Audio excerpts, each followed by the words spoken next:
Welcome to Everyone Loves Guitar, where we get to sit down and talk with interesting professional guitar players and related music industry experts. If you love playing guitar, stick around. You're in the right place. Hey, this is Craig, and I just wanted to give you an update. Over the last 9 months, in large part because of your listener support, we've managed to build this show into one of the top guitar and human interest podcasts online. As a result, we now have openings for a select group of businesses to advertise on and sponsor this show. And I thought you, as a listener, would be in the best position to make recommendations to business owner friends of yours who might benefit from advertising here on the Everyone Loves Guitar show. So if you know a business owner who might profit from advertising on this show, have them connect with me by going to everyonelovesguitar.com/advertising. Again, that's everyonelovesguitar.com/advertising. I'd love to have a brief conversation with them to see how we might be able to help. Thanks for your help, and now let's get on with the show. Hey, everybody, this is Craig Garber from Everyone Loves Guitar, and we have a really cool guest, super interesting guy. He's had a tremendous career. We're with Mike Molenda. He's the editor of Guitar Player magazine. Sort of. Is that what I say? Sort of? Yeah, sort of. Yeah. He's the longest sitting editor-in-chief of Guitar Player magazine. He's held the position since 1997. During his tenure, Mike also founded Guitar Player's Guitar Superstar competition. He revived Guitar Player Records label via MI5 Recordings and Universal. He developed titles like Rumble, which is a guitar magazine for teens, and MC2, which is a technology magazine. He started the Play It Forward mentoring campaign in 2016. Established Guitar Player's Certified Legend Award, created the Monty Rontrose Rock the Nation Award to recognize young guitar talent, and he led the brand's 50th anniversary year in 2017 with special issues and other content. Mike holds a journalism degree and English literature degree from San Francisco State University, and he began his writing and publishing career by founding a regional music newsletter, which was called Black and Blue because it was published on blue paper, and he was freelancing for Musicians News and landing a news desk gig at the Foster City Islander. His first music industry publication was Electronic Musician, where he was hired as an assistant editor in 1990, and he rose to the editor position 2 years later.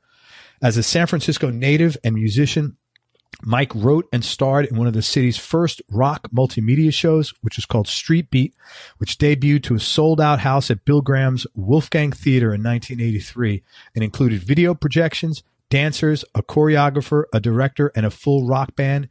And Whoopi Goldberg actually opened that show. He then opened his first recording and video studio, Sound and Vision, with his high school friend and Street Beat partner, Neil Breitbarth. When Sound and Vision closed in 1993, Mike established Tiki Town Studios with noted producer Scott Matthews, and later on, he also joined San Francisco's Potrero Post audio-video complex as a producer. His work as an engineer or producer includes literally thousands of tracks for local musical acts, as well as projects for NASA, Lions Dance Company, San Francisco Ballet, Roto-Rooter, and a bevy of major record labels. While engaging in numerous bands throughout his career, such as Gypsy Dream in the 70s, Germany's Wobblies in the 80s, the Soul Poets in the 90s, Mike currently rocks out and punks up the hits of the Monkees in The Trouble with Monkeys. So this is like, remember, what's that guy's name? The Rest of the Story? Right? Now we're going to have the rest of the story. First of all, Mike, thank you so much for taking your time to come on the show. I really appreciate it. Well, I appreciate the invite. Thanks, Greg. Okay, so now the rest of the story. So I'm putting these questions together from Mike, and I just randomly look up at Facebook, and I see a post by Mike talking about how after 21 years as editor, himself and the entire team at Guitar Player has just been let go. And the real nice thing was, within 20 minutes of this, there were literally over 200 comments immediately following his post from professional guitar players all over the world who, visibly upset about this and super supportive of Mike, which I thought was, probably didn't make him feel that good, but it was very endearing. Shows that he was seriously related to his peers and all to your readers. And I was, of course, sorry to see this myself, but instead of me asking you specific questions, why don't you just, the floor is yours. Discuss this as you will. And, the only things I had, the starters, how'd you get connected with Guitar Player? How'd you become the editor? And were you expecting this or did you see it coming? And anything in between or above you got the floor, man. Okay. Well, I started an electronic musician, like you said, and I kind of undeservedly got this reputation for being a guy that could really turn a magazine around. And I was just lucky because at the time I took over electronic musician, I was kind of interested in production and recording studios, and the industry was moving toward home studios at that point. And I just kind of transformed the magazine, along with the help of the staff, of course, into a magazine that was less focused on computers and DIY stuff and more focused on becoming, taking control of your recordings by doing them yourself at home. The industry exploded, the magazine exploded, and it was like happy, happy time. And then a guitar player about 1996-ish was experiencing a little bit of a turn down in circulation and I guess ads even. And the publishers, Ross Garnick and Ed Senstack, reached out to me and said, we'd love you to take the gig here and see if you can do some magic with this magazine. I resisted it for a bit because I loved EM, and also was kind of going through a divorce at that time. So I figured, a divorce and a new job probably at the same time is probably not. Yeah, you can only handle so much change. Yeah, I feel you, man.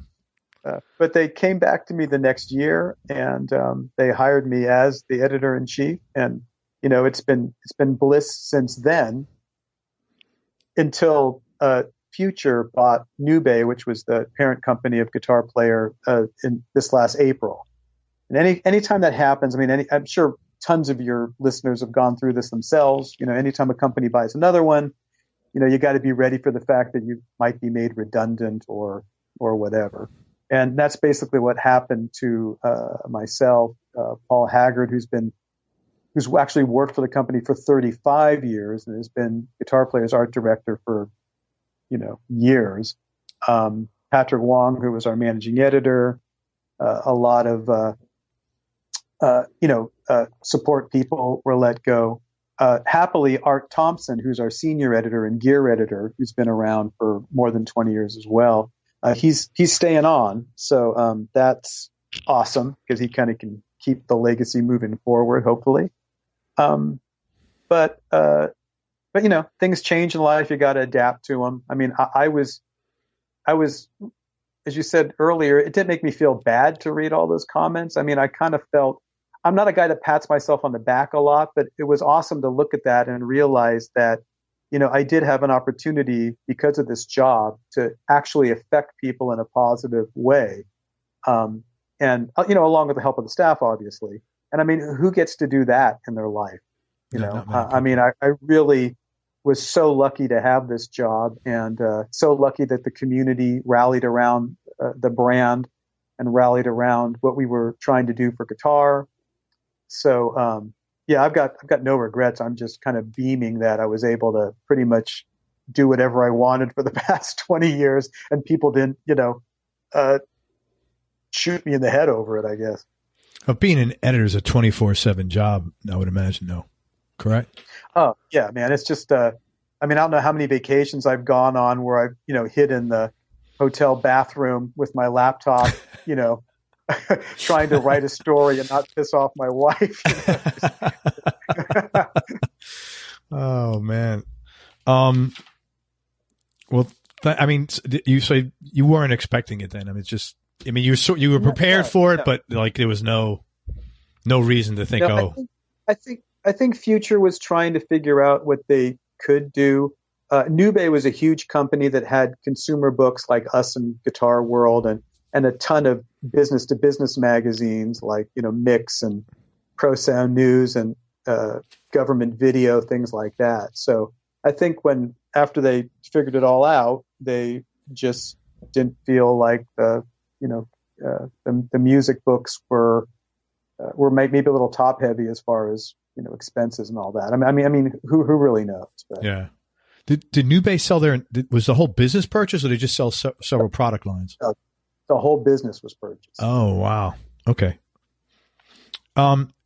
If it's possible, to take a step back and not be biased by what happened to you, in general, where do you see the future of magazines and publications like Guitar Player?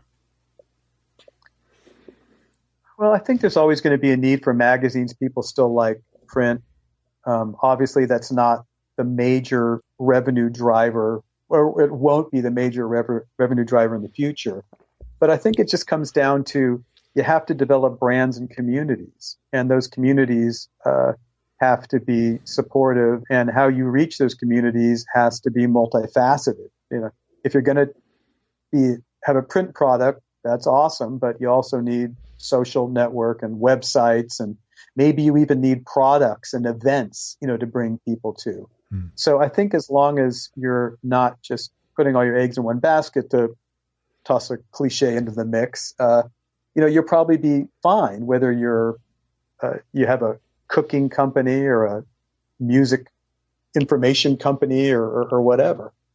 Do you think there's room, or do you think it's a viable model for a Guitar Player type magazine to do like what, a lot of like the New York Times has done, where you get 5 free articles and then there's a paywall, and other magazines and newspapers are kind of going that way? I'm not sure about that. I love the New York Times. I love the Washington Post. Both of those brands have done that. They give you X amount of articles to read, which is frustrating, but it hasn't led me to subscribe. I'll just go, the news is somewhere else. Yeah. And I think that for guitar data, if I had the only interview with Joe Satriani, maybe that would work. But let's face it, there's going to be a lot of Joe Satriani interviews out there if he's promoting a tour or a record. So, the exclusivity just doesn't exist. Yeah, I agree with you. Yeah. I don't think it would work in the guitar market. Yeah, I agree with you. It's too commoditized as a product, and both the interviewees and the products themselves are too commoditized, where there's so much information about it. I agree with you. And it's weird too, because I think, and I have a friend who does subscribe to the New York Times just because he trusts it and feels like that level of journalism is nowhere else, so he's going to support it with his dollars. I'm not sure we've gotten there in guitar gear journalism. I think that I'd love to think it would matter that, if I wrote something, or if Art Thompson wrote something, or Jude Gold or Matt Blackett or Joe Basso, any of our writers, that people would go, those are the experts, I got to go to them. But I'm not sure that's the case. I'm sure it just seems like, I just want to know if this guitar is okay for me. I agree with you. I think that's a mutually exclusive factor for what people decide of what they want out of an article in a magazine. I think that, the journalism is probably not the top thing that they're looking for. I agree with you there, man. Although, it could be personality based. You've got, a ton of people following your podcast. So Sure. It's not that, there's a lot of podcasts like yours, so it's not like you're out of the box. So I think it's just a matter of, whether it's me or whether it's future going forward, or, with Guitar Player or Guitar World, it's a matter of, how do we make the community, or how do we seduce a community that needs us, or at least keeps us as part of the information stream that we're willing to go to every day. Yeah, you have to have you got to have certain hooks, certain, in marketing, they call it USPs, unique selling propositions, things that make you different. Yeah. And it's tough to find those. Have you been able to find any kind of positive in this? Like, you got to take off a few weeks, or you could, catch up on something, or, spend more time with family and friends, or, go away for a week. Go away for a week, spend time with family and friends. What is that stuff? It's a weird thing that people who don't work 24/7 do. Believe me, I have the same issues. Trust me. Well, I think that, I'm not Shirley Temple. I know that it's difficult for a person, man or woman of a certain age, to find employment. I'm not Shirley Temple. Yeah, but I am kind of Shirley Temple in that. Yeah.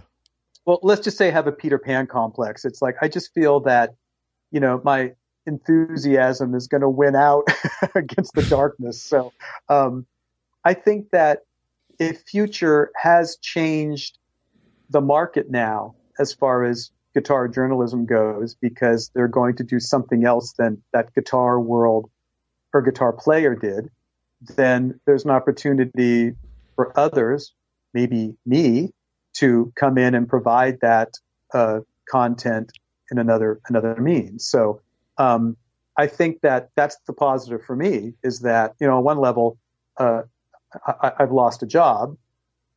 I'm watching a brand that I've spent 20 years evangelizing and supporting transform into possibly something else.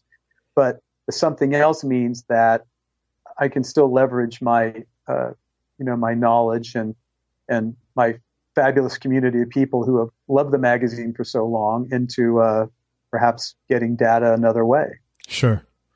That's great. Questions about your tenure now, your experience. Weirdest story that's ever come across your desk, or weirdest experience you've ever had in your capacity as editor? And I'm sure there's a list, so feel free to share as many or as few as you'd like. Yeah, there's so many, and some of those sometimes, break confidences. I mean, I've interviewed people who have had nervous breakdowns in front of me, like pounding a table at a restaurant so hard that the salt and pepper shakers were, flying all over the place, and then putting their hand on their laps and going, next question, calmly as ever. Oh, wow. Did they take their meds that day, or did they skip them? Was that the problem? Holy shit.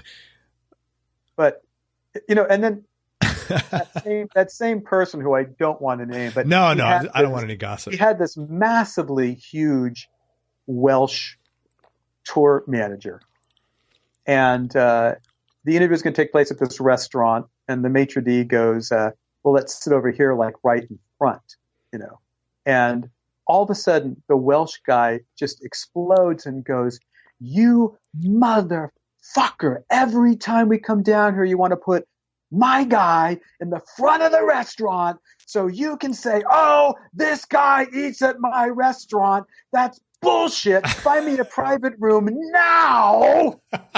And the guy, titters off, and I'm looking, what have I got myself into? This guy's going to eat me alive. And so, huge Welsh tour manager looks down at me and says, "I'm sorry about that, but one thing I've learned about Americans, if you don't yell at them, they don't do shit." I thought it was kind of funny. Yeah. So when you go home at the end of the day and you sit down and talk to your wife, does it almost surreal that couldn't have just happened? It was just too bizarre. You spend enough time in the entertainment business, whether it's music or dance or film or whatever, and they're wacky businesses. With wacky people, idiosyncratic personalities, and sometimes, it's no different than going to high school and being a normal person, and sometimes it gets into some kind of weird Looney Tunes cartoon of LSD fueled bizarrety. You just never know, Wow. Give me another one, man. You're on a roll. I gotta hear some more of this if you can think of one. I had to follow a super hyped up artist with my tape deck as he was running down a hallway, smashing into the right and left walls for about 10 minutes, while talking to me. That was a weird one. What was that all about? I think, if I could name that person, it wouldn't be a surprise, because you'd just go, oh, that person's got so much energy. Of course, that's the way you'd have to interview that person. Okay. And little sweet things that were weird, I interviewed Link Ray on his last concert tour when he swung by San Francisco, and they just provided him with some nachos, a plate of nachos, and it was that was a treasure chest. He was so protective of it, he wouldn't let his wife touch anything. He was like you read about prisoners in jail, guarding their food with their arms around the plate and stuff like that. just, really funny, and then asking me, talked to Dick Clark recently. Is he okay? Haven't talked to him in a while. Like I would know Dick like Clark. You and Dick are buddies. Yeah. Yeah, exactly. Holy shit. So, I mean, that was sweet. All the way to,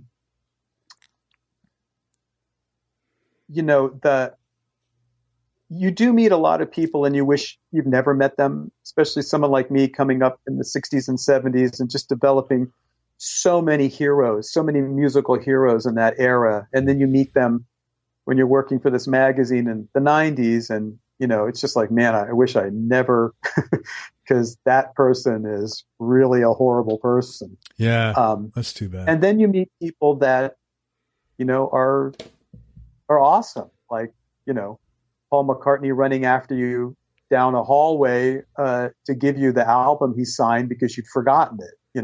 Wow. Things like that. That's real where sweet. You just go, wow. I mean, this may be an act, but that's the Paul McCartney I want to know. That kind of stuff.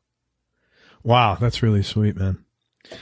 You've been involved in so many different cool things. Is there a way you can somehow put together top 3 experiences you had, either musically or because of the work you did or the richness of the experience of the personalities involved? Well, having them take a chance on me at Electronic Musician in 1990, which led to the guitar player job, was a biggie, because I had come off that gig, being a musician and sadly being up my own butt and kind of being arrogant and all that. And I kind of walked in there and by the way, that was, my first wife had found that gig in the lawn ads, said, you've opened a studio. You're not liking this, doing all this recording stuff with these bands. You keep coming in here and saying they're horrible. You don't dig it. You got a journalism degree. Here's an ad. Why don't you do this for a change and be happier? And of course I walked in there and I was like, well, these guys aren't rock stars. And finally, one of the editors actually went out of his way to make a trip to my studio. And he said, man, I think you've got a lot to bring to Electronic Musician. We'd love to have you. If you'd quit being such a dick, I think you'd get the job, or something like that, And I kind of went, wow, teaching moment here, So the light bulb went off. Yeah. It's kind of like, that's cool. Why do I want to be? I mean, I think sometimes you get so hopped up trying to be a music personality and you have to be bigger than life. And sometimes you have to leave that at the door when you go home or outside the door.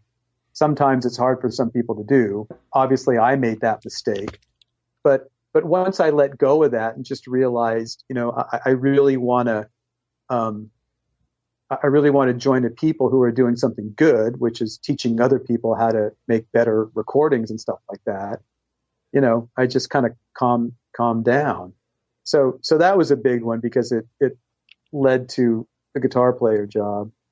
And then, opening my first recording studio, Sound and Vision in San Francisco, even though I did, complain about some of the bands I had to work with, that really was a big deal because it kind of became a little community point for a lot of local bands coming up.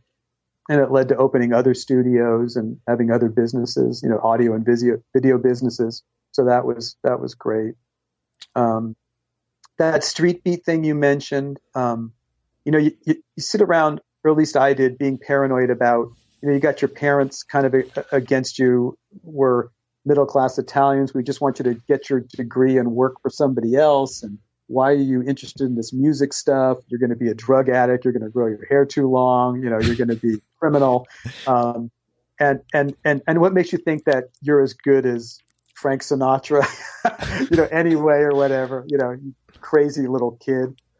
And to do that and to have the support of a director and a choreographer and these dancers, and to have the support of, to walk in and see a club sold out with all these people. I mean, at that time, we opened at Wolfgang's in San Francisco, which was a Bill Graham club, and who was running it at the time was Queenie Taylor. She actually called Bill Graham and said, "You don't believe what's going on here. This is an unknown band, and this place is filled."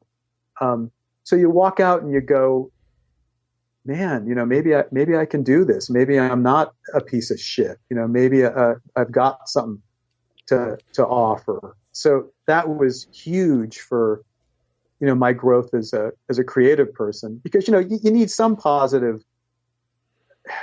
You need something positive to happen, or you just turn into a cranky, depressed, suicidal, it's never going to happen type person, Yeah. Validation from something is important, man. Yeah. Yeah. So those are the biggies. Thank you. Do you still have any recording studios? I finally got out of that business last year. It just seemed like it was time. I love the time I spent having studios and working with artists and stuff like that. It just, it just seemed like, I've just got way too many other things to do to keep, to be a contributing partner of value in that business. So I fired myself basically. Well, with the way everything's moving to home studios, that's not exactly a growth industry either, unfortunately. Which is why we moved into video as well, because it's hard to keep just an audio studio going. Sure. A couple of questions about stuff you said. Did you ever get a chance to interact with Bill Graham? No, not personally. There were some congratulatory letters and things like that. And, his people did contact me about carrying things forward. But, there was a lot of cautionary tales there about the contracts you sign and don't sign. So, so you weren't like dying to push that thing any further? Well, I tried. It's just I signed a crappy contract and the rights belonged to somebody else and they fumbled. So, Wow. It's not like I could run back like, the Crusader and go, "Give it back to me. Yeah. I will take it." It was like, "You don't own it anymore. Go away, little man." That kind of thing. So that was sad. Yeah, but you need to get your butt kicked to learn how to comport yourself in your future life, I guess. At least I did. No, everybody. It's called tuition. We all pay it. It's the way it is, man. I don't know you from anywhere, but you seem like you have a really mellow disposition. You always been like this? Really even keel, real low key? Yeah. Well, actually, it's funny you mentioned that. I think I was really uptight in my 20s. If you were in a band with me back then, you probably hated my ass. I was always right. It was my way or the highway. My dad was a screamer. I was a screamer. And it took, I don't know where it actually happened. I couldn't really pinpoint it for you, but at some point I kind of went, "Man, I don't even like this guy. And this guy is not going to have any really important and valuable friends, because why would anybody want to hang out with that guy?" So by, late 20s, about 27, when I started working on Street Beat, I started kind of morphing out of that guy. I like to say I started morphing out of Jerry Lewis and more towards Dean Martin. So, hold on a minute. Let me just tell you, you've had 3 references: the Want ads, Shirley Temple, now Jerry Lewis and Dean Martin. We got to hide our age a little better than this, man. Yeah, I fully support it. It's a little history lesson here, I guess. I don't know. Yeah, so walk down television lane here. I kind of love that, how cool Dean Martin just did not give a fuck. Yeah. The whole thing about Frank Sinatra, "Hey man, we got to go out late drinking all the time," and Dean would be like, "Nah, I'm going back in my room and I'm watching Westerns on the TV." I love that, and I think that, realizing I couldn't be the jerk that I had been and have a bountiful life, so to speak, because I wasn't enough of a jerk to be successful. Right. Or you were south of Steve Jobs. Yeah, I guess. And probably nowhere near as smart either. But anyway, I just felt it's better if whatever comes at you, it's more graceful and it's better for your own psyche just to let stuff roll off your back and not get so obsessed about everything, which doesn't mean that you sign up for mediocrity. It doesn't mean you just let stuff go because you don't care. Yeah. But it means that you learn kind of not to fight, you learn not to try to knock down a brick wall. It's not going to happen. Yeah. You walk around it or you climb over it, you do whatever you have to do, but you don't get all, crazy about the obstacle, and you don't obsess about the obstacle.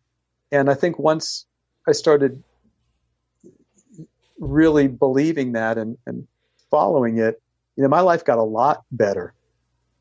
Yeah. A lot. When you dump that stress, man, it's like miraculous how much better you feel. At least it was for me. We also realize that unless you're a Steve Jobs or I have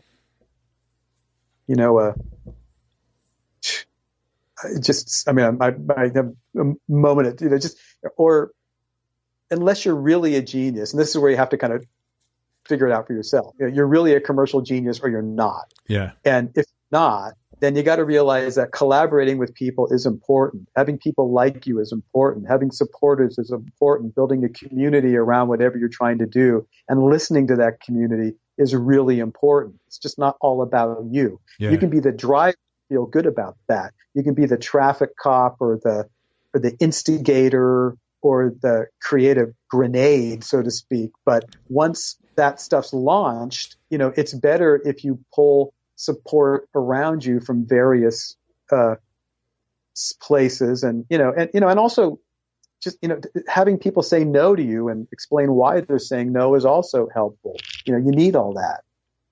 Being like I was in my early 20s, the guy who thought I knew everything and screaming at everybody doesn't necessarily make a project work. Yeah. Yeah. Unless you're a genius. Yeah. And obviously I wasn't. Obviously I'm not. No, I agree with you 100%, man. Where are you originally from, and where'd you grow up? I was born in San Francisco, so and that's where I grew up. And okay, cool. So, which was awesome. Yeah. I mean, I lived in the Sunset District, which the sun never shone in the Sunset District. That was the joke. but I was right by Golden Gate Park, right by Haight-Ashbury. I was able to see the whole Summer of Love thing, even though it was a little tyke, expand around me. The changes in society right there. I mean, what an awesome time. Yeah. I mean, I'm sure everybody says that, but what an awesome time to grow up and just to see the colors at a young age, just walking through Golden Gate Park, I'm going to go to the park with my mom and dad. And all of a sudden, like, wow, what are all these weird people walking around and all these awesome sounds everywhere. And, it was really exciting. I saw a documentary, and it was probably in the last year or two, and I'm trying to think what it was about. It might have been like one of the documentaries on the dead or something like that. And they showed, like, literally, it was like how, like, I live in Florida, so how, like, all the retirees migrated here in the, the 60s, 70s and 80s. It was like a migration of young people to San Francisco. I mean, flooding. And the way it was made out on the documentary was almost like, one day it was sort of like a small town, and the next day it was like thousands of young kids walking around smoking weed. Was it that dramatic, or was it an ascendant, slow buildup? Or?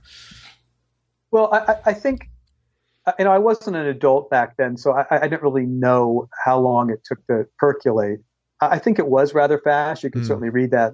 The history book, so to speak.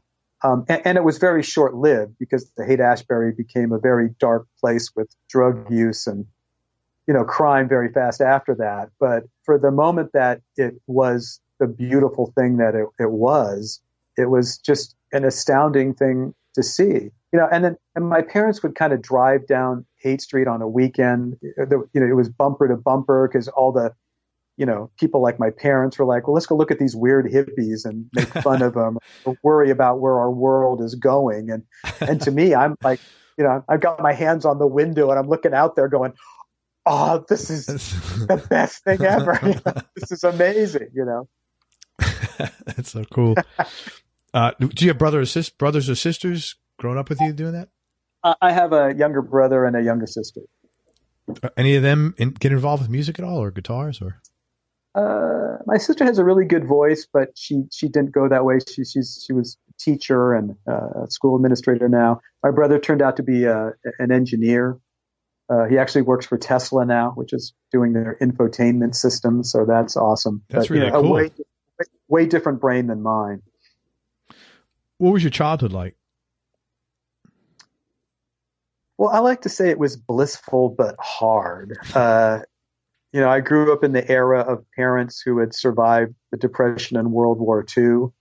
It was a different world. Corporal punishment was the standard. I mean, my friends and I, we just got our asses kicked all the time for anything. And it was funny the way things are now. But, if I was over at one of my friends' house and I talked back to his dad or something, I mean, it was okay for his dad to smack me. And my parents would never think of don't you dare hit our child. It would be more like, well, thank you for doing that. Yeah, I hope he behaves himself the next time he comes over. So that was, and at the time you didn't realize what you were going through because that was just the reality. Yeah. It's like you had to toe the line, or the punishment was swift and painful. And also, my dad was not a closet alcoholic, but my dad's thing was, if I can get up and go to work every day, I'm not an alcoholic.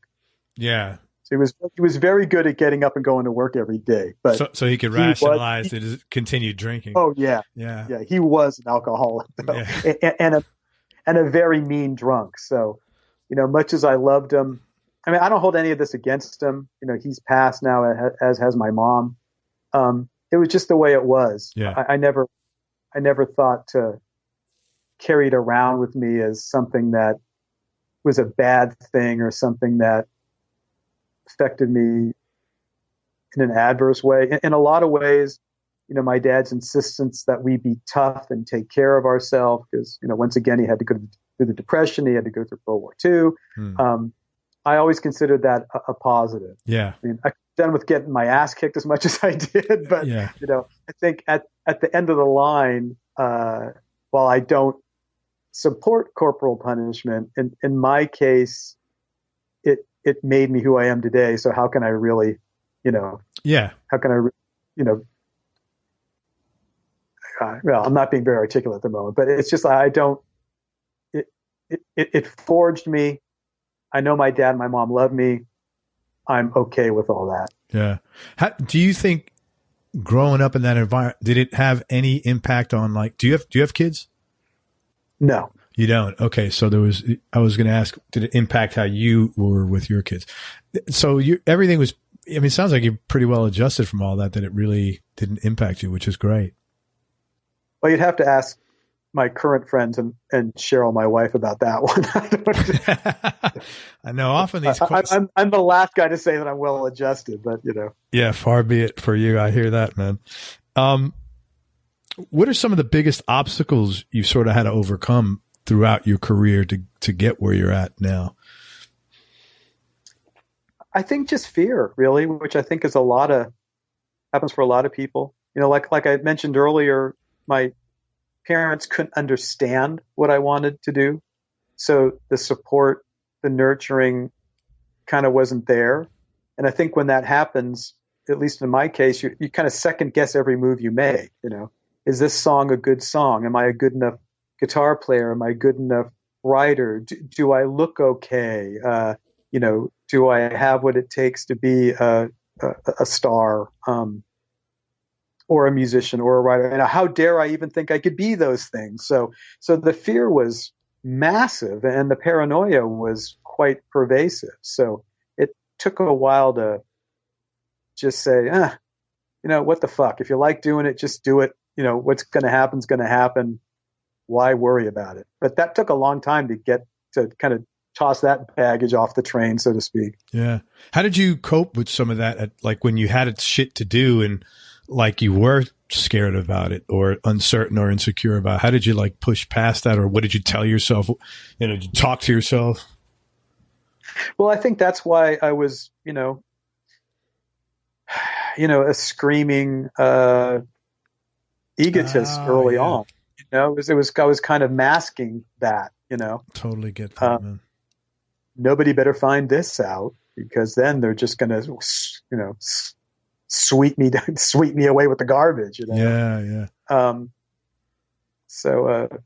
I think that it wasn't a joyful experience for people who knew me. Let's put it that way.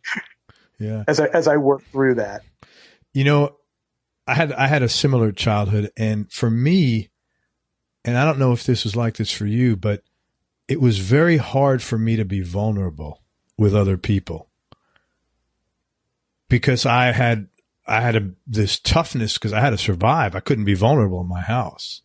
I don't know if you had that same thing because I tended to bark more than talk because I was like, I can't just talk and express my feelings, man, because that's not what I do. I'll be weak. I'll be vulnerable. That was like kind of the offspring of that for me. I don't know if you had something similar for that. Well, it was a weird thing because obviously, I didn't live where you lived in New York. I mean, the Sunset District of San Francisco it's kind of Norman Rockwell-esque at that time. I mean, it wasn't like I had to fight my way to school every day. Yeah, the Bronx, not so much. Yeah. It wasn't like there was the melting pot that you had. I mean, it was pretty white. In the city at that point. I mean, it wasn't like it was only white, and certainly, I met a lot of races growing up, but it wasn't what you had to go through. But my dad and my uncle, they prized toughness. So that was who I had to be. Yeah. And I think that I found out later that that was actually just an act. It's just kind of doing that because that's who I was supposed to be. I'm actually a pretty emotional person. I mean, if a dog dies in a movie, I'm crying, real tears and sobbing like to this day, So, and I think that I had to kind of get in touch with, being emotional and realizing that I'm kind of a lightning rod for that stuff. It did help my creativity in music and writing. It also, I think if I become tough in any regard, it's realizing that I'm basically a happy person. And if I walk into a room and you're bummed out and, pissing on everything and depressed or whatever, you will beam all that stuff right onto me and I will start going down with you. So I did learn that, like I said, I absorb that stuff pretty freely. So if anything, it's a weird balancing act between being an emotional person and being tough enough that, Craig, if you're going to bum me out, I can't let you in. Right. You know what? I'm smelling $19.99 a month subscription emotional guitar support group here, Mike. The stories we could tell. And thank you for sharing all that. I really mean that. Well, I think that everybody has struggles. I think that absolutely. And I think that sharing this stuff is good. Some people will believe you and take strength in it. Some people will go, just shut up, man. I don't need to hear about your life. But and that's okay. I get it. And I mean, because I actually learned I was probably 11. I was obsessed with World War I aviation, fighter races and all that. I was obsessed with like Eddie Rickenbacker, who was an American fighter pilot back then. And I was having a weird period of my 11 to 12ness age, where I thought I was really going to die. Don't ask me where this happened. I was staying up a lot, and I just felt like, man, I'm so alone. I don't know why I'm feeling this. I must be crazy. And I read Eddie Rickenbacker's autobiography. And right there, he said the same thing, that he had these feelings when he was growing up and he outgrew them and everything was fine. And I went, oh my God, I don't feel like such a freak anymore. It's someone else felt this too. And although it was a long time between being, 11 or 12 to being, the editor, guitar player and whatever, but I took that lesson that if I can help anybody else, whether it's sharing stuff about creativity or sharing stuff about career strategies or even dealing with the pressures of being a creative person, then I am absolutely going to share that and be an open book. Wow, that's very cool. Tuition-wise, we talked about earlier paying tuition, and I was wondering if you'd be kind enough to share that we all pay in our careers. I was wondering if you'd be kind enough to share one or two mistakes you might have made along your journey career-wise, and what were the lessons that you learned from those mistakes? Well, two come to mind, and they revolve around guitar player. I always enjoyed the fact that since Guitar Player was founded in 1967 by Bud Eastman, it was kind of, the magazine didn't care if you were, male, female, black, white, Asian, whatever. It's like if you could play guitar, we covered you, But the guitar field is kind of a man's world in a lot of ways and has been for a very long time. And I knew that female players were getting kind of a raw deal. I always supported female players, but I just don't feel I did enough as fast as I could. I think a lot of female artists feel that I have been an evangelist for them, which is great. Yeah. But I do kind of carry this guilt that I could have done a lot more. There could have been more features on female players. They could have been more of a balance of it. And, that I think that was a bit of a failure. I mean, it turned into a success because I think the magazine's done a lot for female artists, but I guess I just carry, once again, I can't be any more articulate than saying I just carry that guilt. I think we could have done more. Sure. The other thing is as the publishing business started to, suffer these downturns, I feel I made too many concessions to commerce. The salespeople would come in and say, can we do a story on Fender, or can we do this or do that? And I tried to be supportive and open-minded because I realized that, you need ad revenue to keep the magazine going. But some of the ideas that the salespeople had were just wrong, and I feel like if I was stronger to say, if we do too much, obviously commercial stuff, we're going to piss off the community that we serve, and they're going to just walk away from us, And I don't think that happened in a huge amount with Guitar Player or any of the other magazines out there competing in the field. But I think that when you make an obvious concession to commerce and kind of turn your back to, well, not maybe turn your back, maybe turn to the side a little bit on how you're facing your community, it's not a good thing. And, I did it with all good intentions. I was trying to keep the magazines viable and healthy.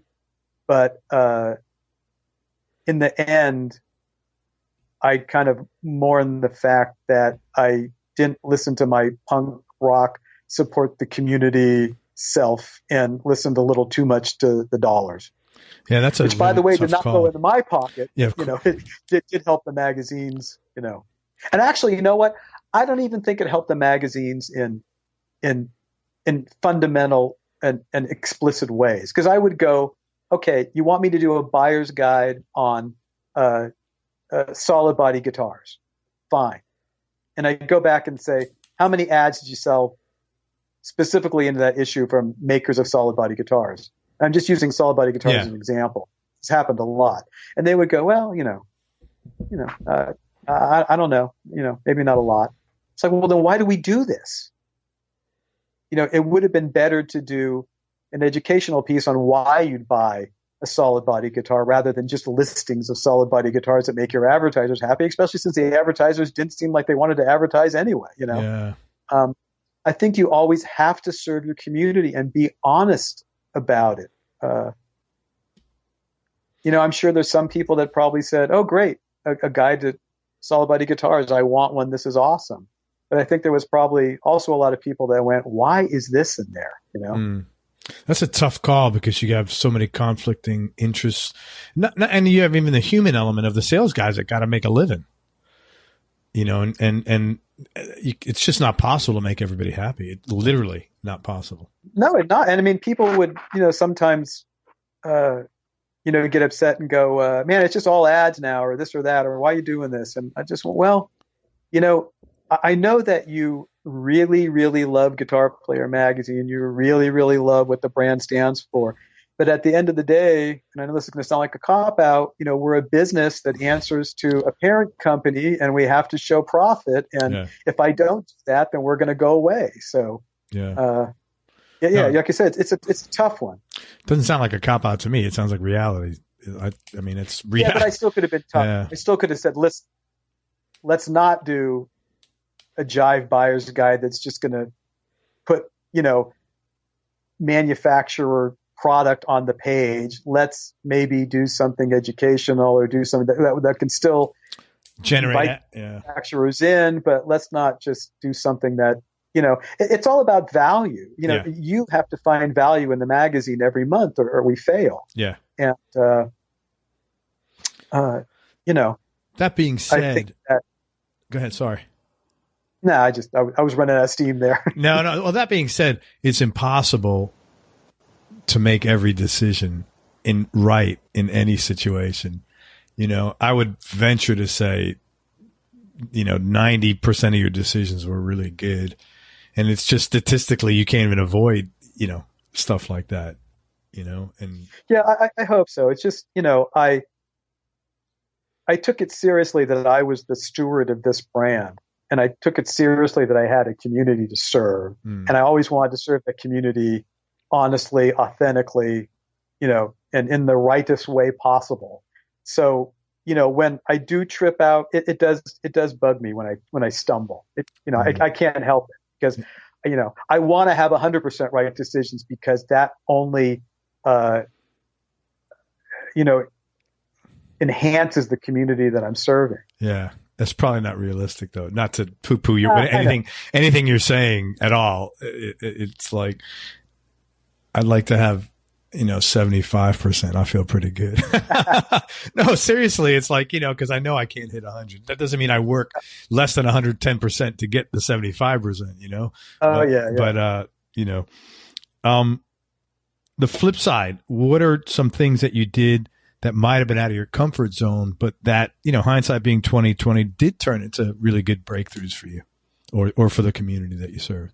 Well, I think surrendering to that community and evangelizing everyday people and players. How you should do things in quotes, should being in quotes, is you cover the stars because you want to sell magazines on the newsstand and you want to having that star power does a lot of good things for a brand. Yeah. But I saw that there were a lot of artists, struggling, like I did, like everybody does, where's our voice? How can I get in the magazine? People would tell me I can't even get there. So I think that, I couldn't do it a lot because we still had to cover people that other people wanted to read about. But when you look at Guitar Player, we really did let everyday club guitarists or, people trying to subsidize their own careers, people who didn't have record deals, people that had tiny record deals, people that had like no record deals. It's like, we really did give them access to the public that read Guitar Player Magazine. And they were part of that public as well. So, initially I thought, oh, this isn't going to go well, but I'm so glad I did it because I think that going back to the first part of your interview, a lot of the very nice things that have been said about me and about the magazine with the changes that have occurred, I think are mostly due to the fact that we opened the door and supported just about everybody we could. Not individually, obviously, but we said we're no longer closing the door to you. Yeah. Very cool. So if you could go back and give, young Mike Molenda advice, what advice would you have wanted yourself to listen to, assuming you would have been receptive to hearing it? Got to qualify that. Yeah. I guess, don't just quit fearing stuff, fear nothing. Also, don't be Jerry Lewis, be Dean Martin. Now, that's going to be the, when I post these on Facebook, I always put a quote from the interview. That's going to be your quote. Don't be Jerry Lewis, be Dean Martin. Now, if fear is deadly, and it's like fear of failure, man, that's there's just nothing good about that, because if it freezes you, well, of course you're going to fail. Yeah. Hey, let's talk about music just for a second. Okay. First CD or record you ever got? Do you remember that? Or first LP? I shouldn't say CD. I actually do. It was at a mall record shop, and it was More of the Monkees, and I bought it in mono because it cost $1 more to have stereo, and I could only afford the $2.99. I couldn't afford the $3.99 on my allowance. I hear you, man. So that was vinyl. That was vinyl. That was vinyl. Yeah. Awesome. Very cool. And I kind of had a crisis when I was in the store, because I think there was also, this psychedelic LP from the Blues Magoos or something like that was there. And I'm like, is this guy going to think I'm just a little kid if I buy the Monkees? Should I buy the Blues Magoos instead? Oh my God. and ultimately my love for the Monkees won out, but very cool, man. Desert Island Disc. I know this is a tough question, so I'm going to make it easy. Just for today, knee-jerk reaction, and in no particular order. You could change tomorrow. What would be the... top of my head, it would be Rubber Soul by the Beatles, Electric Warrior by T-Rex, and Ziggy Stardust by David Bowie. Oh, what a great album. There's a real good, I don't know if you saw it, Netflix documentary now about Mick Ronson. Man, Mick Ronson, he's my hero. Yeah. I'm one of my personal commitments is making him the hugest dude ever. Yeah. Great movie, man. Really, really good movie. Really, I didn't know. I mean, it turned into a little bit too much David and not enough Mick, but yeah, it was good. Yeah. Oh, you saw it then? Yeah. Yeah, I saw it. Yeah, it was. Really, how could I not? Yeah, it was really. I didn't know anything of that stuff about him, like how his humble beginnings were, and like how, I didn't even know he got sick. I thought he had drug stuff. That's why he died. I didn't realize he was literally so sick. No, and I mean, that also was pushed one of my buttons too, that here's a guy who's got cancer, who's dragging himself to the studio every day to record his final record. Man, I just love that kind of, warrior mentality, as outdated as it is. And just the love for music, that it just drove him, to, no matter how sick or tired he was. I mean, same thing ultimately with David Bowie, working right to the moment he dropped. I mean, I love people that, I don't want people to be sick, obviously, but I love the fact that people love what they do so much that whatever obstacles they have, they just bulldoze right over them. So in you look back at your career, and you got a hell of a lot more to go, what have you learned about yourself through this journey so far? Or what things have you learned about yourselves? Well, I joke talking to my brother and sister that I'm really a hippie, basically. I mean, I kind of came up in the punk rock era. Those are my first real bands and all that. And being a guy who's interested in World War II and stuff like that, and history, and trying to be a tough dude. It's like, nah, I'm really a hippie. I just believe in the whole utopian dream. So yeah, that's what I've learned. Good for you, man. Any heroes? Just comic books, Captain America, maybe. What about Captain America turned you on? Just, he just always did the right thing. I mean, it's a comic book, right? Yeah. Always honest, always. I mean, it wasn't so much the warrior mentality, although the superhero thing is awesome. I mean, I was a comic book kid when I was little, a Marvel kid. Okay. Yeah. And, I mean, you just looked at that and go, I should probably be like this. This guy's always standing up for the good, I like Daredevil. Yeah. Because I think the New York thing might have been it. I don't know. Yeah. I liked him too. He wasn't my favorite. Sorry about that. I'll be okay. Something or someone you miss from your childhood, Mike. Well, I miss being carefree, not having to worry about mortgages or coming down with Alzheimer's.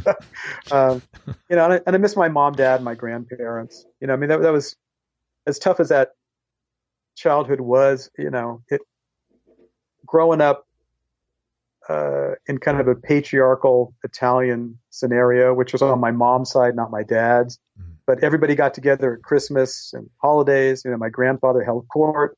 Didn't matter who you married or where you were from. Man, you had to show up at his dinners. Sunday dinners. Yeah, and kids running around all over the house. There was just a lot of joy. Back then, we just felt protected and wonderful, and we stayed out of the adults' way, and everything was good. Most important person in your life? Well, it's going to sound dorky, but that's my wife, Cheryl Munoz. We call her Cheryl Doll. She's also in the Monkees. I couldn't have the first time I saw her, I knew I was going to marry her. She's just gorgeous. Really? How long have you guys been together? 18 years this year. Good for you, man. Congratulations. No, that doesn't sound corny. It is corny, I don't think so. That love at first sight thing. I mean, it's corny. You get the last laugh 18 years later. So I know. So far, so good. Yeah, man, that's pretty cool. But no, she's just gorgeous, and she's completely different from me. I mean, I think a lot of people probably thought, well, we're so different, it's not going to work. But all the stuff that I mess up all the time, she doesn't. So it's really.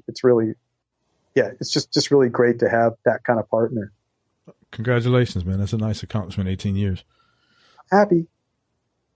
And you're happy. That's the accomplishment. Yeah. Because you're seeing, I mean, we're pretty close in age, I'm sure.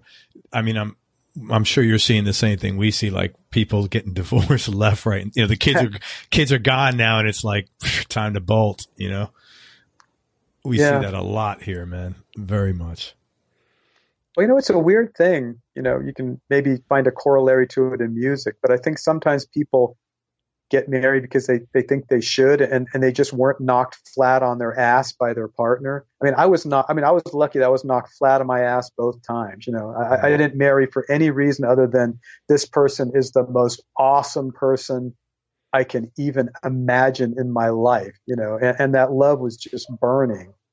And, the same thing with music. If you get into it because you want to make money or you want to be famous, then you're probably going to be disappointed. And, Yeah. It's interesting. I had an interview with somebody one time. I'm not going to say because it's not necessary, but they told me they got into music for making money, and they were very bitter about things, and they made money. So, which is, I don't get it. Yeah. I mean, I've got a lot of acquaintances, I'm sure we both have, where, you get in it for money, you get it to be famous, and that doesn't happen and you get bitter. It's interesting that person you're talking about actually made money and was still bitter. But then again, if the joy's not there, like you have people all the time that are talking about, man, I hate working at Macy's. It's sucking my soul out. I'm just using that as an example. Yeah. I'm sure Macy's is an awesome company, but it's like, well, why are you there? Yeah, they got other stores. Even somebody who does music, as a revenue scenario and actually gets the revenue. But if they don't love making music, once again, of course you're going to be bitter because you don't love it. Yeah. Why are you doing it? Life's too short. Get the fuck out. Yeah. You know? No, I'm on preaching to the choir of that, man. Who's had the biggest influence on your life? Well, other than parents, grandparents, and uncles in various ways, both good and bad, you know, and Cheryl doesn't really like that I say this, but, you know, I think my first wife was the one who really put me on the path to feeling that I really could be a creative person. And, you know, she just kind of knocked down all those barriers I had about being raised as a middle class kid, looking at his dad and everyone else about you got to work for another company. You know, you get your degree, you sign on the dotted line, you become a company man or a company woman. And, you know, she made it okay for me to think that I wasn't foolish or crazy to think that writing a song or playing music or writing a book or writing an article was in any way less than that stuff, less than what my parents expected or less than what society expected. You know, it's important. Art is important. It's okay. And that was huge. Yeah, that is huge. It's funny, as a consultant, many times people in business come to me, and a lot of times what they're looking for is that, like, permission to do X. And I think we all need that sometimes, you know, because we all have like insecurities or whatever in our head about something at some point. Yeah. Yeah. Yeah. I mean, it's strange. You know, we should be confident little humanoid bots and just go out there and be happy with what we're doing. But, you know, that's not really the way it works. And I'm pretty certain, although, you know, you can't run back in the past and figure out what would actually happen, but I'm pretty sure that if she hadn't given me that permission, so to speak, that I probably would have ended up working for my dad's company and I'd still be there today. Wow. What did your dad do?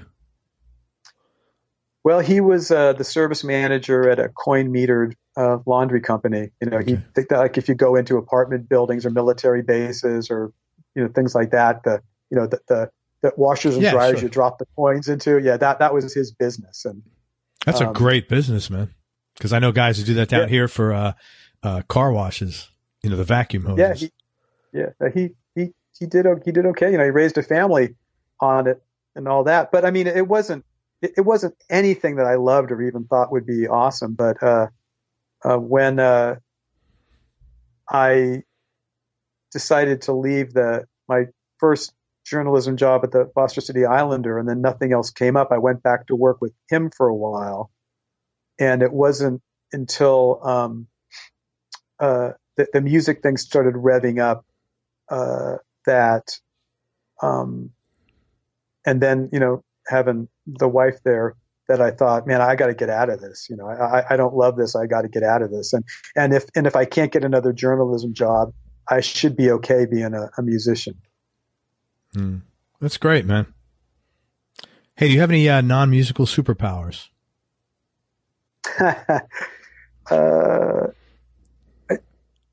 I can usually walk into a room and make people laugh, you know, even if they're mean or cranky. So I don't know if that's a superpower, but sometimes it does. I think it is sometimes. Tension in a room, you know.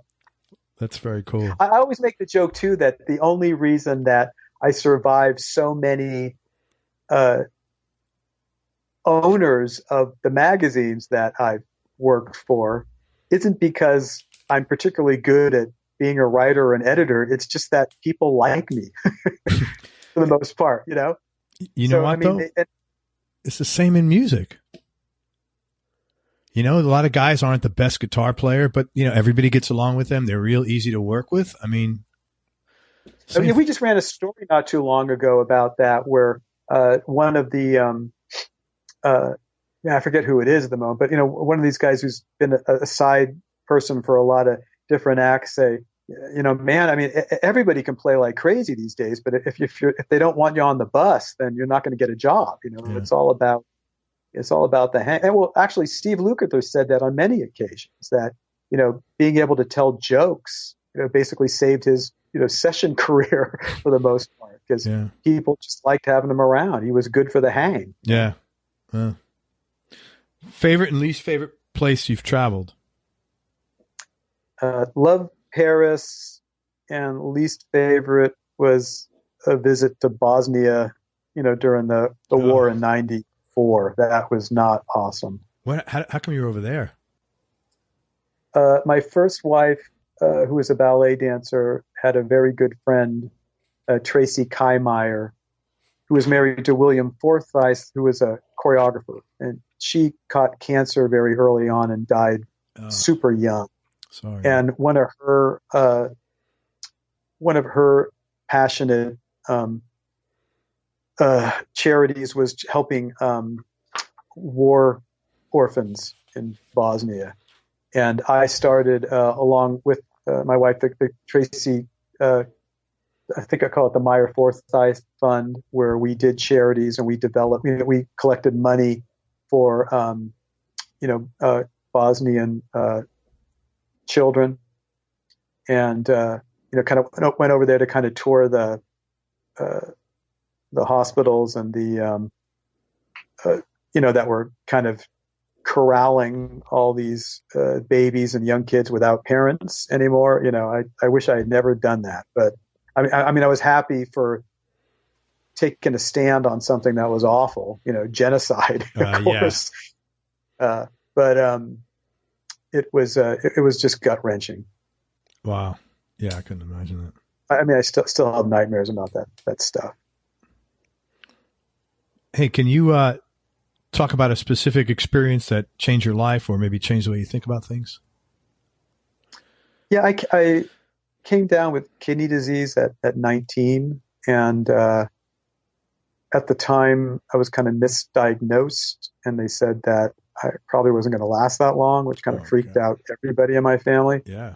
And it kind of gave me that really just, branded into my consciousness that, you have to, and then once again, it's going to sound like a cliche, but, you have to be happy every day. You have to kind of follow your bliss. You just never know when the door is going to slam. And, people talk about that because it's a thing to say. Yeah, you got to live every day like it's your last. But, I don't think too many people believe it. But if you're given a diagnosis that you don't have every day, trust me, you believe that, really. It becomes a part of you. And obviously I'm 62 years old right now. It didn't knock me out of the game. But realizing that you have a short time on this earth to accomplish something was just colossal in my life, And I made a lot of mistakes along the way. Like I said, I wasn't a pleasant person in my 20s, but definitely, and part of that might have been just I was pissed off about maybe not making it past my 20s, was that just service to a community, service to the world, be a nice person, be a crusader for good, not evil, just all that stuff. They weren't just words to me after that. I had to commit myself to something bigger than me because I didn't know how long me was going to be around.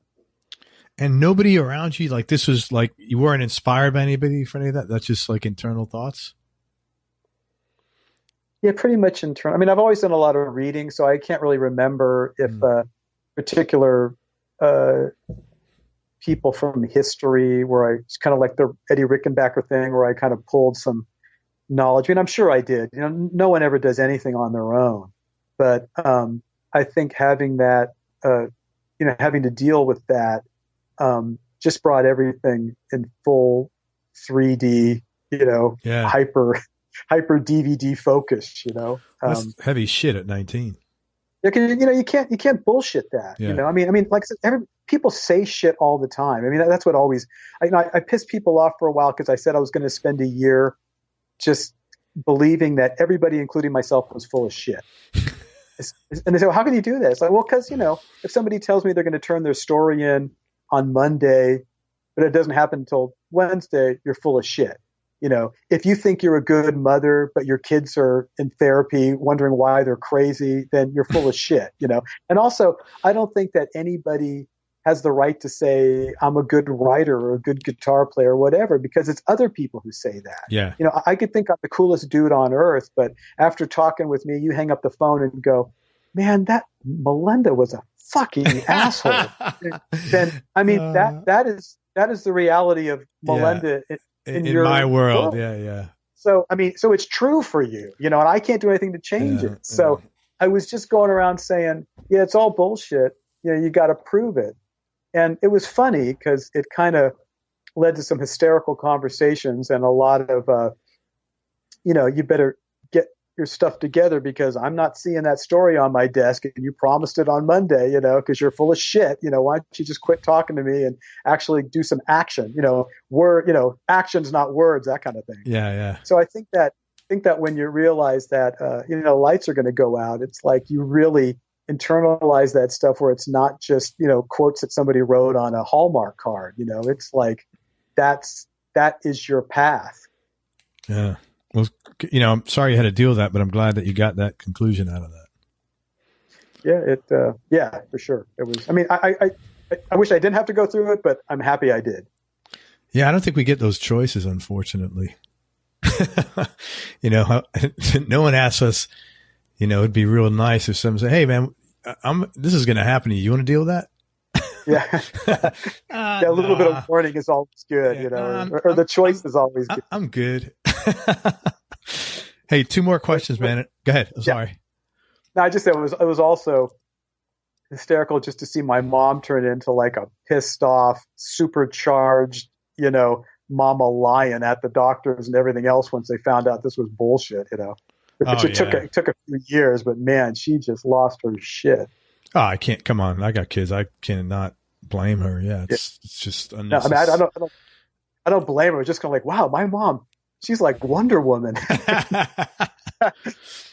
Hey man, 2 more questions, and I really appreciate your time and your transparency and your candor. This has been really interesting and enjoyable talking with you. What's the toughest decision you ever had to make, or the hardest thing you ever had to do? Well, when my mom got lung cancer, we knew that it was terminal. She was just really scared about dying alone. And I made the decision to be at her side throughout the whole process. But man, watching a parent die in front of you, that's a tough one. And I kind of had to do it for my wife's mom too, who similarly, had a cancer diagnosis, and that stuff's tough. It's one thing to hear it, it's hard enough, to see it. That's a whole nother world there. Sorry, man. How old were you when that happened? Man, I can't even remember. I guess my memory kind of blanked out the date. It's been a few years, but she lived a long time, so it was definitely in my late 50s. Oh wow. Mm. Yeah, I did. Both my parents lived fairly. I didn't lose either of them until I was past my 50s, and that's kind of a gift too. I can't imagine what it's like for someone who loses their parents at 14, 15, 20, or even 30. It's got to super hard. So I was lucky in that regard. Yeah. Hey, and then the last question, Mike, what's been the biggest change in your personality over the last 10 years, and how much of that change has been intentional or deliberate, and how much has just been a graceful part of aging? I don't know if it's a graceful part of aging or just realizing, you don't want to be. Well, no, I guess it's experience too. I would say it's really about listening more and talking less, keeping the ears open and shutting up. As a journalist, obviously that's something that you need to do your job. But I think all of us, you can see sometimes when you're talking to somebody where they're not really listening to what you're saying. They're just waiting for that moment where they could pop their little, inane blather into the conversation or whatever. Or even if it's important blather, it's like they're not listening to you; they're just waiting for their moment to say their piece. And I think that's bad. I mean, yes, as humans, we spew a lot of inane shit out there that's not worth listening to, but also there's a lot of truth out there that people say.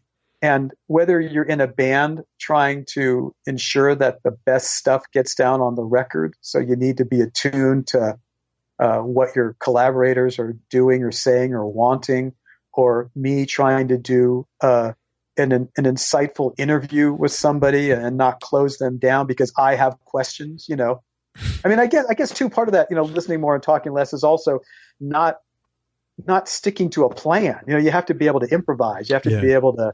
You have to be able to be open to the body language or the vocal cues that you're getting from somebody if they're on the phone, or even if you're hanging out with friends in a bar. It's like, oh boy, Bill's not happy right now. Maybe we should find out why he's trying to kill himself with 17 shots of vodka. That kind of thing. Yeah. Rather than I'd rather go play darts. I don't care what happens to him. Right. Or I'm too into having my own time. I don't know. Does that kind of just translate to being, I guess open, that's the thing. Being open rather than being egotistically involved in the me has been, that's been a big change. So if I asked your wife that question, would she agree? I hope so. I mean, I think she'd think I'm sure she'd say there'd be moments where the me is pretty big, but that's always. I do try to be a thoughtful person.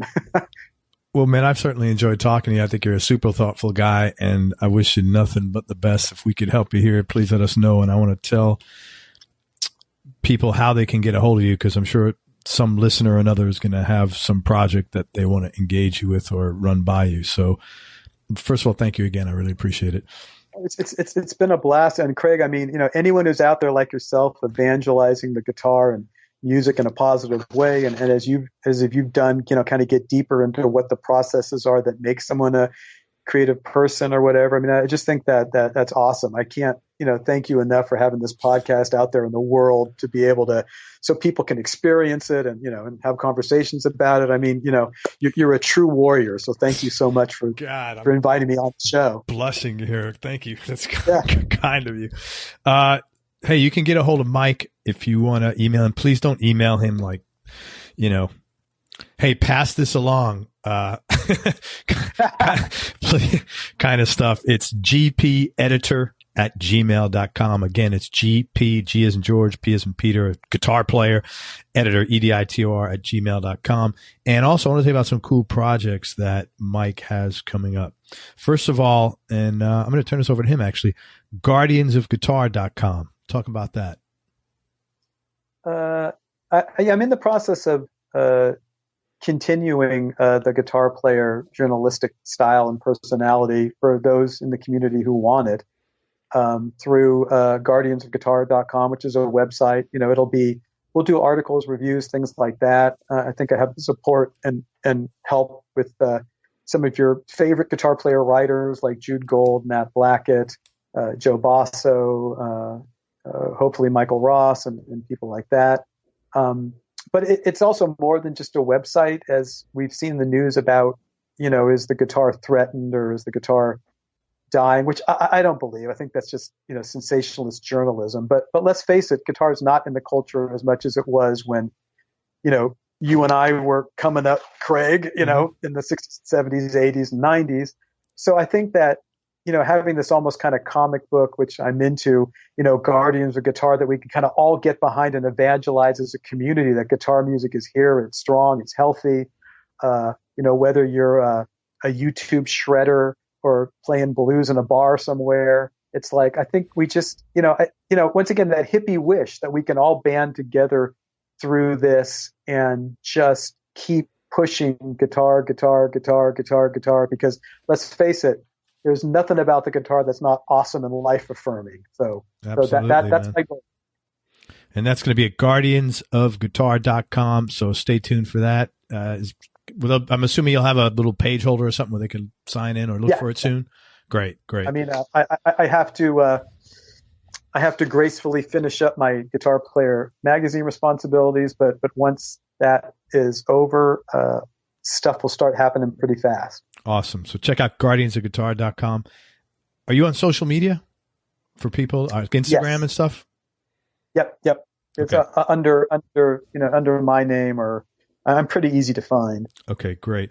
And also, we mentioned earlier MI5 Recordings, which Mike revived. He's doing some work with MI5 Recordings. Let me tell you where you could find that and what he's doing. It's mi5recordings.com/Universal Music. And they have just named Mike president of West Coast A&R for rock and president of international for guitar. So if you want to talk about that stuff. Yeah, it's that's really exciting. Ted Mason at MI5 worked with me to revive the Guitar Player Records imprint. Sadly, we didn't get a lot of stuff going with that, but it's really exciting for me to be able to reach out to guitar players, stars and non-stars, and just really cool people, and maybe give them an opportunity to get their music out in front of people. I'm really looking forward to it. Once again, evangelizing. There you go. And so support Mike's evangelistic causes. And if you're into guitar, it should be easy. Check out Guardian. Turn into a hippie with me, everybody. Tune in, turn on, and drop out with Mike. Exactly. Check out guardiansofguitar.com. And if you have something to say to Mike, please don't try to sell him some shit. gpeditor.com at gmail.com. No, gpeditor@gmail.com. Sorry, brain fart. Yep. And that's it, man. Thank you so much for your time. I really appreciate it. Everybody, thank you. It's been awesome. Same here, man. Thank you so much for listening, everybody. I hope you enjoyed this interview as much as I did. Thanks again to Mike Molenda, and we wish him well, and we'll support him in his journey moving forward. Thanks for spending time with us. We appreciate it. And go to everyonelovesguitar.com. Get on our newsletter, sign up, and get notified about future episodes. And most important, remember that happiness is a choice, so choose wisely. Be nice, go play your guitar, and have some fun. Till next time, peace and love, everybody. I'm out. We hope you enjoyed this show. If you did, subscribe to the Everyone Loves Guitar podcast, and you can do this online at everyonelovesguitar.com or on iTunes. And if you like the show, please leave us a 5-star positive review. The more 5-star reviews we get, the higher our show ranks, and higher rankings mean we get to continue speaking with cool, interesting guests on our show. We'll see you on the next episode, and until then, keep playing your guitar and have fun making music.